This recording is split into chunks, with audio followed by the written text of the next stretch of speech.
네, 안녕하세요. 예, 일본이 방위비를 엄청 증강시키고 또 국방 전략 개념을 확 바꿔버렸습니다. 약간 으스스한 느낌도 좀 주죠. 이것이 과연 어떤 의미고 또 우리한테는 어떤 영향을 미치게 될지 오늘 짚어보도록 하겠습니다. 네, 일본이 방위비를 급증시키고 있죠. 2023년에 26%가 늘어서 우리 돈 65조 원입니다. 참고로 일본의 2023년도 회계 연도는 4월 1일에 시작을 합니다. 매년 4월 1일이 회계 연도의 기산일입니다. 이것이 점점 더 늘어서 2028년까지 즉 2028년 3월까지 2027년 회계연도 말까지 현재 GDP의 1%인 방위비를 GDP의 2%까지 올리겠다고 합니다. 그러면 대략 이제 한국에 한 3% 쓴다고 한다면 한국이 좀 더 올라가서 한국에 한 1.5배, 1.6배 이렇게 될 겁니다.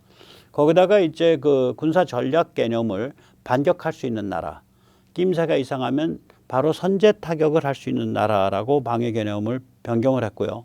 이러한 반격 혹은 선제 타격에서 북한을 타격할 때 한국의 사전 허가를 구하지 않을 것이라고 표명했습니다. 이는 이제 16일에 올린 임시 각의를 통해 결정된 건데요. 이때 안보 문서 3개를 개정을 했습니다. 일본은 무슨 이런 그 전략 문서에 의해서 원칙을 밝힌 문서에 의해서 나라가 운영되는 것 같습니다.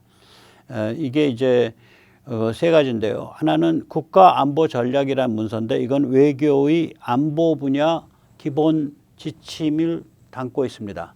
이제 2번째는 국가방위전략이라는 건데 이거는 일본의 방위력과 자위대 역할을 규정하고 있습니다. 3번째는 방위력 정비계획이라는 문건인데요. 이것은 방위비 조달 방침 등을 정리한 문건입니다. 이 3가지 문건을 지난 16일 날 연달아서 따다닥 바꿨습니다. 미국은 이제 이러한 일본의 그 움직임에 대해서 바로 당일날 기다렸다는 듯이 16일이에요. 그러니까 미국이 이 시차가 있잖아요. 뭐 한 12시간 시차가 있으니까 바로 당일날 백악관 또 국무장관, 국방장관 이 3군데에서 환영의 성명이 나왔습니다. 그래서 이게 굉장히 미국과 일본 간에 깊게 논의가 되고 깊게 공감이 된 얘기로 봐야 됩니다. 그러니까 당일날 나온 거예요. 먼저 제이크 설리번 백악관 국가안보보좌관이 발표한 그 성명을 보시죠. 일본이 새로운 국가안보전략과 국가방위전략, 방위력 정비계획을 채택한 것은 자유롭고 열린 인도태평양을 강화하고 방위하기 위한 담대하고 역사적인 조치이다. 일본의 전략은 영내 평화와 안정을 지지하는 광범위하고 강력한 파트너 및 동맹국 공동체에 대한 기시다 총리와 일본 국민들의 비전을 표현하고 있다. 방위비 투자를 대폭 늘리겠다는 일본의 목표는 미일 동맹을 강화하고 현대화할 것이다. 일본의 이번 새 전략이 국제평화와 핵 비확산에 대한 기시다 총리의 깊은 의지를 강화하고 이를 통해 내년에 유엔 안전보장이사회 비상임 이사국에 진출하고 주요 7개국 G7 정상회의를 개최하는 일본이 지도력을 발휘할 수 있는 발판을 마련하게 될 것으로 기대한다. 우리와 우리의 파트너들이 지속적인 평화와 안정, 번영을 성취하는 데에 도움이 되는 역사적인 새 국가안보 전략에 대해 기시다 총리와 일본 국민에게 축하를 보낸다. 굉장히 정중하고 열렬한 환영의 뜻을 표현하고 있습니다. 백악관만 이렇게 했냐? 아닙니다. 16일 그날 바로 일본이 이 전략 문서 3개를 고친 바로 당일날 국무장관 토니 블링컨도 아주 진중하면서도 열렬한 환영의 뜻을 표현했습니다. 우리의 동맹과 파트너십은 우리의 가장 중요한 전략적 자산이다. 일본의 발표는 인도태평양 지역과 전 세계의 평화를 증진하고 규칙에 기반한 질서를 보호하는 우리 동맹의 능력을 재편할 것을 천명하고 있다. 우리는 향상된 역할과 임무, 능력에 대한 투자 증가와 미국 및 기타 동맹 파트너와의 긴밀한 방위 협력을 통해 동맹을 현대화하겠다는 일본의 약속에 박수를 보낸다. 일본의 전략은 동일한 생각을 가진 국가 사이의 긴밀한 연계가 공동의 이익과 가치를 보호하고 공동의 도전과 과제를 해결하는 데 가장 중요하다는 점을 인식하는 우리의 전략과 일치한다. 일본은 세계 안정을 위해 가장 시급한 도전을 해결하고 규칙 기반 질서를 옹호하는 국가를 지원하는 데 중요한 파트너이다. 일본이 동맹을 현대화하고 세계적 도전 해결을 위한 집단적 역량을 강화하는 새로운 새 단계를 밟은 것을 축하한다. 예. 그 다음에 이제 미 국방부의 로이드 오스틴 장관이 또 16일 날 발표를 했습니다.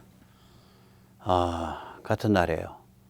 규칙에 기반한 국제 질서와 자유롭고 열린 인도태평양을 수호하려는 일본의 확고한 의지를 반영하는 국가안보 전략 문서의 개정을 환영한다. 일본이 새롭게 발표한 국방 전략과 미국의 국방 전략에는 그 비전과 우선순위에 있어 공통점이 많다. 일본의 전략 문건들은 같은 생각을 가진 동맹 및 파트너와의 협력을 통해 동맹을 현대화하고 통합 억지력을 강화하는 한편 변화하고 있는 영내 안보 문제와 글로벌 안보 문제를 해결하고자 하는 미일 두 나라의 노력을 뒷받침한다. 특히 적 공격에 대한 반격 능력 보유와 방위비 증액 등이 일본의 새 국가 안보 전략에 포함된 것을 지지한다. 2027년까지 방위비 지출을 대폭 늘리고 국내 총생산의 2%에 도달하겠다는 목표를 지지한다. 또한 미일 간의 상설 합동작전본부를 창설을 하는 것을 통해서 미군과 자유대의 합동성과 상호 운영성을 향상시키겠다는 일본 정부의 결정을 지지한다. 미일 동맹은 인도태평양 지역의 평화와 번영의 초석이다. 예, 그러니까 이게 심상치 않은 거예요. 일본이 미국과의 협의를 통해서 미국의 열렬한 지지와 동의 아래서 이 같은 길에 나선 겁니다. 일본이 군사 대국의 길로 나선 겁니다. 이거는 중국을 견제하기 위해서 미국이 일본을 묶었던 수갑을 상당히 많이 풀은 거예요. 세뇌 탈출 자유구독료 부탁 말씀 올립니다. 아시다시피 세뇌 탈출은 광고가 잘 붙지 않습니다. 어떨 때는 광고가 아예 안 붙고 또 어떨 때는 좀 늦게 붙는 경향이 있습니다. 도와주시면 보다 좋은 컨텐츠로 찾아뵙는 데 커다란 힘이 되겠습니다. 자, 이런 상황이 우리에게 무슨 의미를 가지냐? 이제 우리 주위에는 이제 일본에 대한 우리가 경계심이 있으니까 일본의 군비 증강이 우리의 안보에 위협이 되지 않을까 이러한 걱정을 하시는 분들이 많고 또 시청하시는 분들 중에서도 본인도 그런 걱정하시는 분들이 있으실 거예요. 뭐 단적으로 말하면 걱정 붙들어 매시라고 권하고 싶습니다. 일본과 우리는 감정 문제가 많죠. 그거는 뭐 쉽게 해결이 안 됩니다.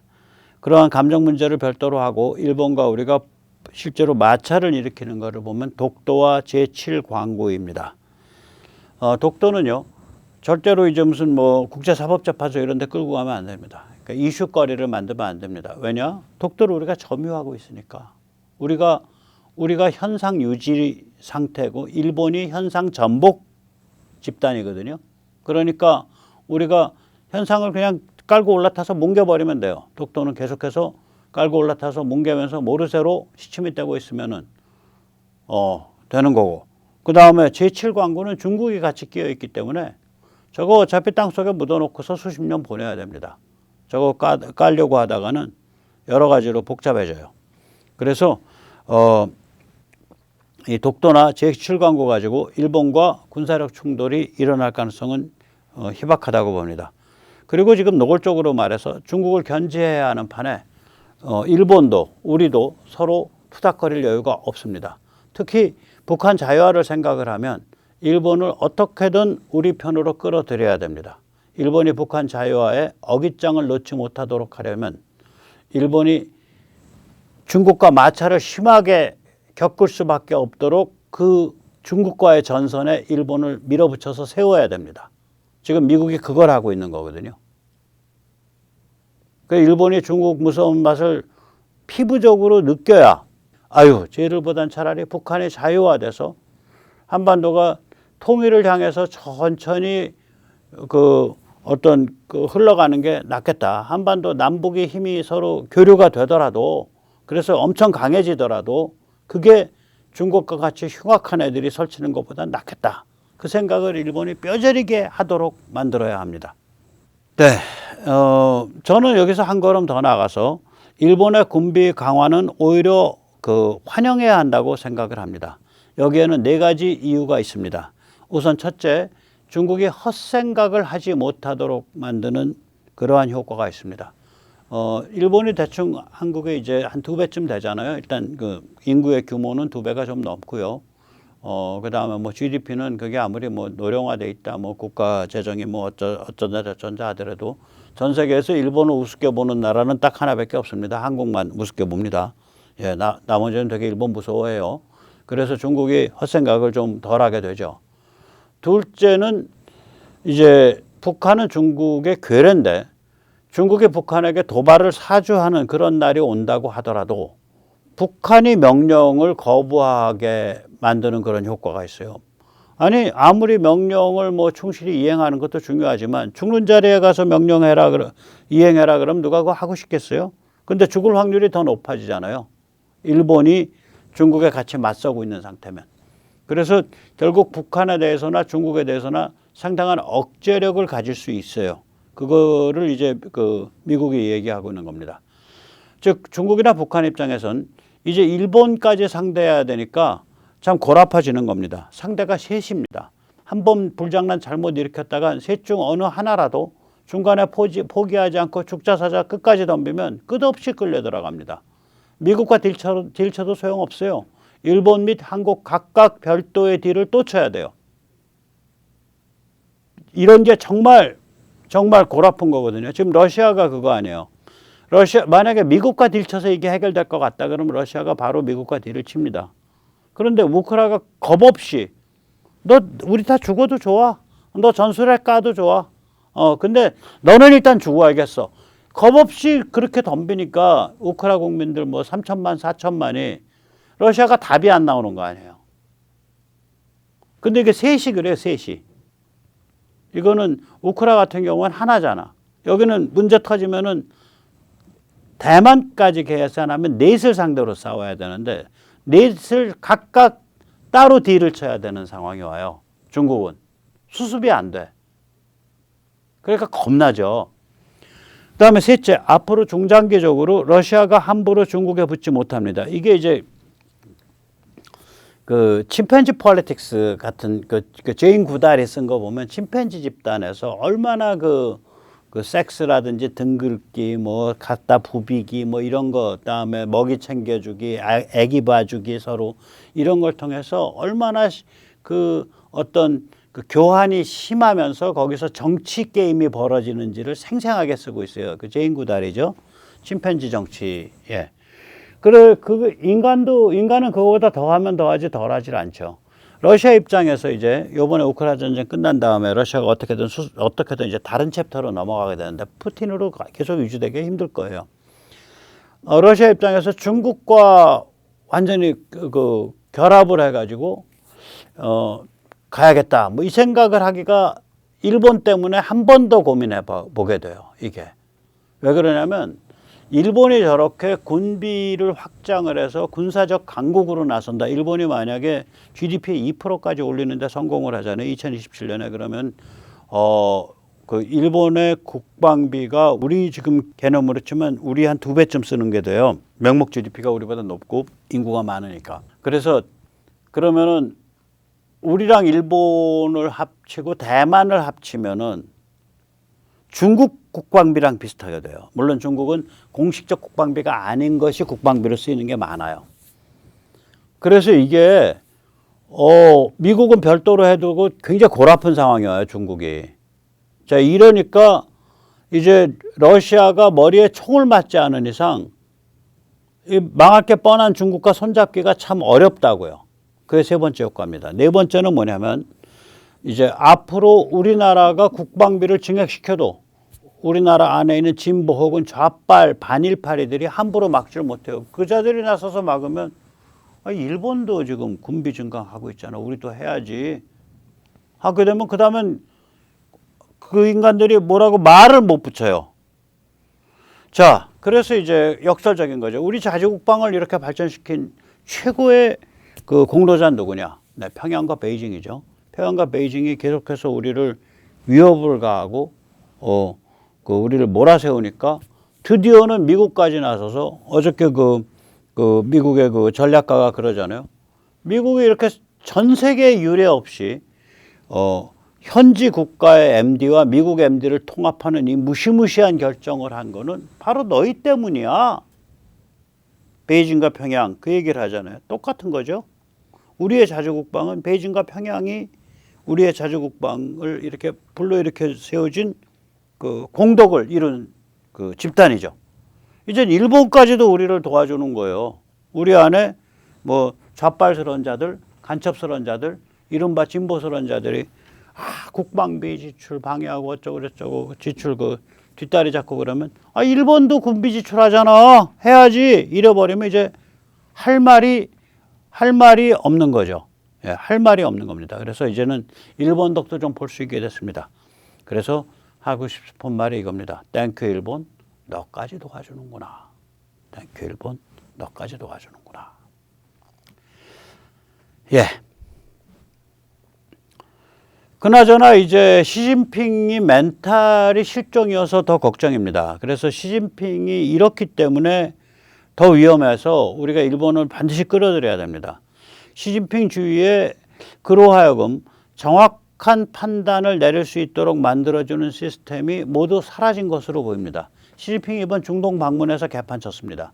사우디 만난 다음에 GCC, 걸프 코퍼레이션 카운슬인가, 걸프 코디네이션 카운슬인가, 그러니까 걸프 협력회의 정상들과 회담을 가졌습니다.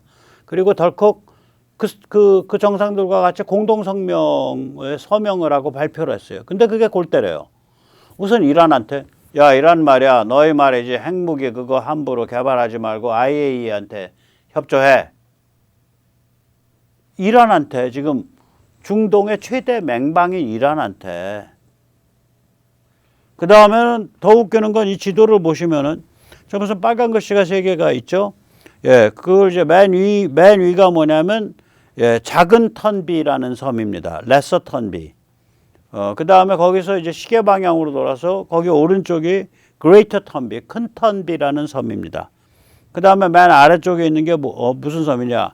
아부무사라는 섬인데 이 섬이 1971년부터 이란의 실효적 지배를 받고 있는 섬입니다. 그리고 이 섬의 주민들이 전부 페르시아계예요. 그러니까 이란계예요. 그 아랍이 아니라고요. 아랍계가 아니에요. 그러니까 이란이 실효적 지배를 할 만해요. 페르시아계라는 얘기는 아마 이 종파도 시아라는 얘기죠. 그럴 가능성이 높죠. 순위가 아니고. 그러니까 이란이 그걸 지배할 만한데 이게 이제 유나이티드 아랍에미리트가 여기 우리 거야 라고 주장을 해서 영토 분쟁이 있는 거예요. 그런데 시진핑이 요번에 GCC랑 같이 그 서명한 그 성명서에는 뭐가 돼 있냐 이렇게 돼 있어요. UAE와 이란은 원만하게 협의해서 이 세 섬에 대한 영유권 분쟁을 해결해야 하느니라. 그러니까 이제 이란 입장에서는 돌아버리는 거죠. 완전히 빡치는 거죠. 그래가지고 이제 이란 주재 중국 대사를 이란 외교부가 조치를 했고요. 그리고 이란 외교부가 성명을 냈습니다. 이 세 개의 섬은 이란으로부터 떼어낼 수 없는 이란의 영토이다. 이런 성명을 냈어요. 그리고 드디어 이란의 최대 발행부서 신문 중 하나인 아만 데일리가 지금 여기 보면은 뭐 사진 같은 거 있잖아요. 저 사진이 대만 그 사람들이 독립 그 요구하면서 벌인 시위 사진이에요. 아만 데일리가 느닷없이 타이완은 독립할 권리가 있다. 라는 저게 지금 저 큰 글씨가 그거예요. 타이완은 독립할 권리가 있다라는 뜻이래요. 배꼽에 걸려 있는 큰 글, 시꺼먼 큰 글씨가. 그런 기사를 낸 거예요. 이게요. 아니 사우디 가서 잘 얘기했잖아. 그러면 GCC라는 건 자기도 옛날에 그 GCC의 그 원래는 GCC라 그러면 원래는 걸프 크라운 컨트리라 그래가지고요. 그 왕정 국가들만 따로 모이던 거가 이름을 바꿔가지고 아마 이라크나 뭐 이런 데가 같이 낀 걸 거예요. 거기 이라크 빼고 나면 다 왕정 국가거든요. 사우디, 예멘, 오만, 카타르, 바레인, 쿠웨이트, 요르단 전부 왕정 국가들이죠. 근데 아마 GCC에 이라크가 들어왔는지 어쩐지 모르겠어요. 그래서 제가 나라 이름 확인 안 해봤는데 이름이 바뀌었더라고요. GCC가 걸프 크라운 컨트리즈에서 걸프 뭐 코퍼레이션인가 코디네이션 카운슬로 바뀌어가지고 그런 것 같아요. 아무튼 이 GCC 정상들이랑 회담을 하고 혹시 제가 잘못 알고 있는 거 있으면 댓글에서 지적해 주세요. 그 전에 GCC라 그러면 저는 걸프 크라운 컨트리즈로 알고 있었거든요. 왕정 국가들로. 근데 아무튼 GCC 정상들이랑 회담을 하고 얼굴을 수인사라고 이제 동네 분들 모여서 이제 협의하실 거 있으니까 저는 먼저 가겠습니다 하고 그냥 왔어야 되는데 그 개별적으로 인사나 좀 하고 개별 회담이죠. 사이드라인에서. 근데 그렇게 안 하고 정식으로 GCC 전체랑 중국이 이렇게 대면하는 방식으로 해서 공동성명이 나와버리니까 그리고 그 공동성명에 중국으로서는 백해무익한 이란을 완전히 소외시키고 적으로 돌리는 그런 성명이 나와버리니까 이게 골아퍼지는 거죠. 네. 그래서 이게 판단력이 맛이 갔습니다. 제가 보기에는. 그래서 더 위험해졌습니다. 그래서 중국에 대한 억지력을 더 키워야 됩니다.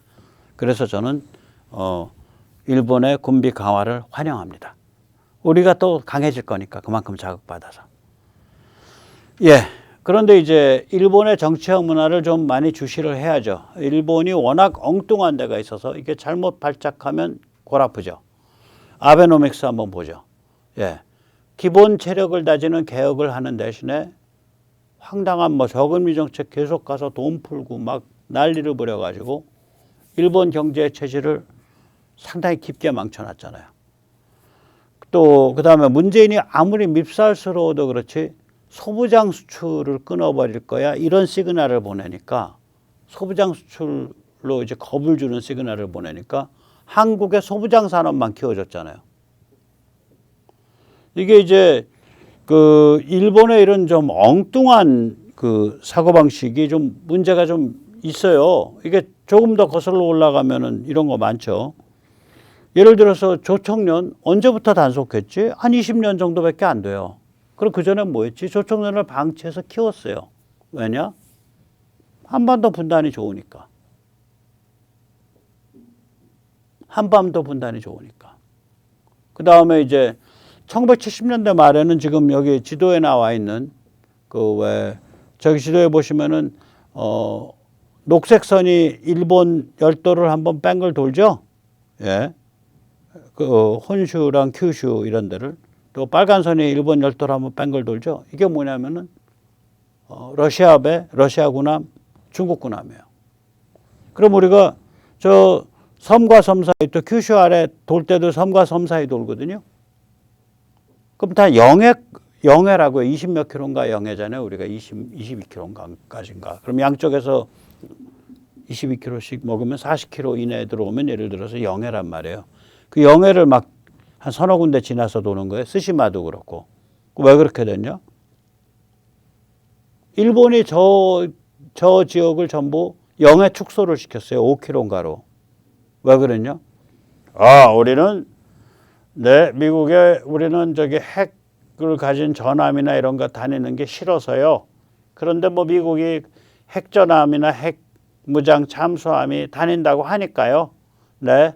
이왕 미국 거 다니니까 우리는 그냥 영해 축소할 테니까 다른 데도 다니세요. 그거예요. 그러니까 겉에 표방은 미국의 핵무장 전함이나 핵무장 전함은 없죠. 핵무장 잠수함이 다니도록 하겠다. 우리가 그냥 눈 감고 싶다. 그게 명분인데 실제로 일어난 일은 뭐예요? 실제 효과는 미국 뒤통수 깐 거죠. 그래서 저런 수모를 지금 당하고 있어요. 좀 엉뚱한 데가 있다니까. 그 다음에 이제 오른쪽 사진은 1950년대 말서부터 한 25년 동안 10만이 넘는 제1교포를 북송했죠. 거기 가면 무슨 꼴 당하는지 잘 알거든, 일본이. 잘 알아요. 근데 그걸 적십자사가 주관이 돼서 인도적 목적으로 북송한 거예요. 표방을 그렇게 했어요. 저런 건 이제 대표적인 이제 전체주의 처지에 대한 협조죠. 그래서 일본이 저런 좀 엉뚱한 데가 있어요, 이게. 그래서 우리가 일본의 정치와 문화를 예의주시해야 돼요. 그래서 이제 우리가 일본의 뭐라 그럴까, 이게 뭐 위안부 이런 걸로 죄책감을 강요한다든지 혹은 징용 배상 이런 문제로 배상을 강제한다든지 이런 것만 가지고는 안 돼요. 뭔가 일본인의 그 마음을 이런 엉뚱한 짓을 안 할 수 있도록 성숙시키는 그런 어떤 새로운 접근이 필요로 해요. 그래야 일본과 오랫동안 잘 지낼 수 있을 겁니다. 어차피 힘이 커져가니까. 오랫동안 잘 지내려면 한국 쪽도 감정적인 그런 반일파리, 종족주의를 벗어나야 되고, 일본도 이 자기들이 가지고 있던 이런 엉뚱한 어떤 그 터널 비전인데 시야가 좁아지는 이 현상을 일본의 담론과 지식인과 문화가 극복하는 그런 계기가 좀 있어야 될 겁니다. 오늘 여기까지 모시겠습니다. 감사합니다.